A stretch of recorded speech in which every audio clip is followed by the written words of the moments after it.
Imagine this. You buy an old wooden box at an estate sale. It looks harmless, just a dusty antique. But the moment you bring it home, everything changes. The air grows heavy. Shadows move when no one is there. A sickening, rotting smell seeps into your walls.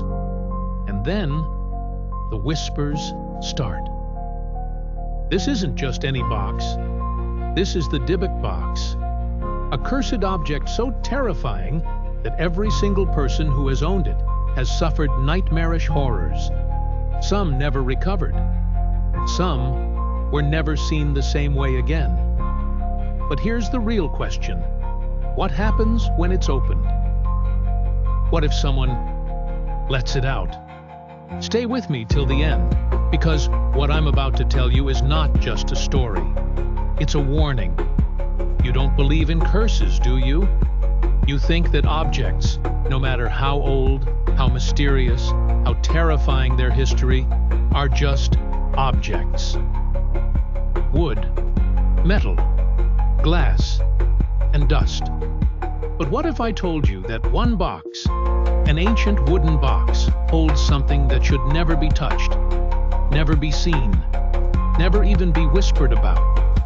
And yet, it's out there. It exists, and it waits. The Dybbuk Box. It starts like any horror story. An innocent man, unaware of the darkness he is about to invite into his life. The year was 2001, and an antique store owner named Kevin Manis found it at an estate sale. It had belonged to a Holocaust survivor. An old woman who had kept it locked away, hidden, never to be opened. Before she died, she gave one warning. Never open it. Never.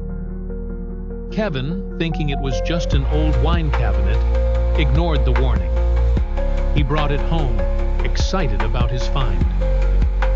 Eager to clean it up and maybe sell it. But the moment he unlocked it, the moment the seal was broken, something changed.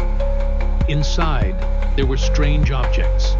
A lock of hair, a golden goblet, a dried-up rose, candles that smelled of burnt honey and wax.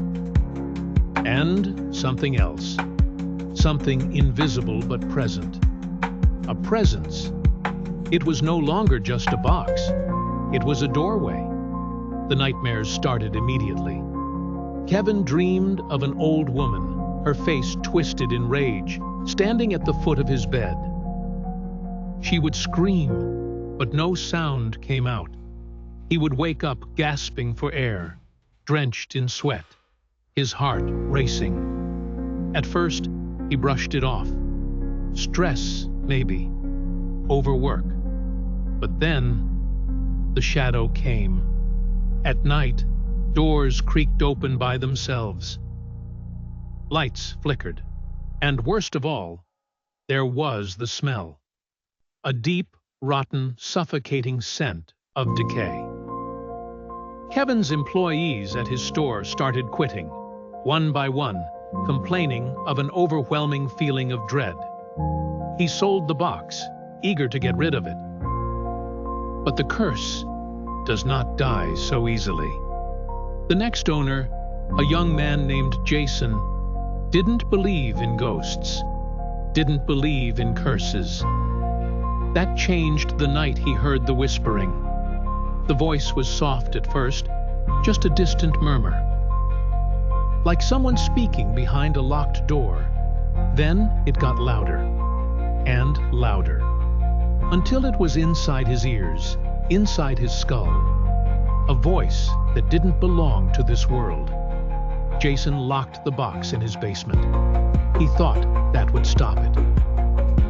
But the next morning, the box was in his living room, sitting there, waiting. The shadows moved on their own now, and the smell. Oh, the smell. It clung to him, sinking into his skin. It would never leave. Desperate, he sold it online. The next owner, a museum curator, was found weeks later, curled up in the corner of his office, whispering words that no language on earth could recognize. His eyes were wide, unblinking. He was never the same again. One by one, the owners changed. But the stories? Always the same. The nightmares, the shadows, the whispers, the stench of death that never left, and the feeling of something watching, always watching, a presence that crept closer every night. Then came the worst story of all. A scientist, determined to debunk the myth, bought the Dybbuk Box. He placed it in a sealed room, monitored with cameras. Nothing would happen, he was sure. He was so sure. The first night, the cameras caught movement. A shadow that had no source. It slithered along the walls, twisting, stretching.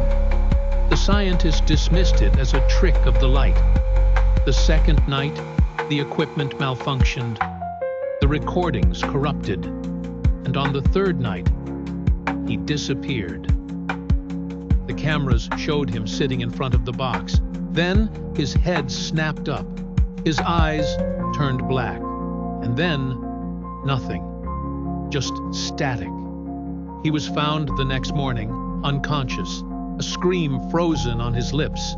His hands were clawed. His nails dug deep into his own skin. When he woke up, he was different, quiet, empty.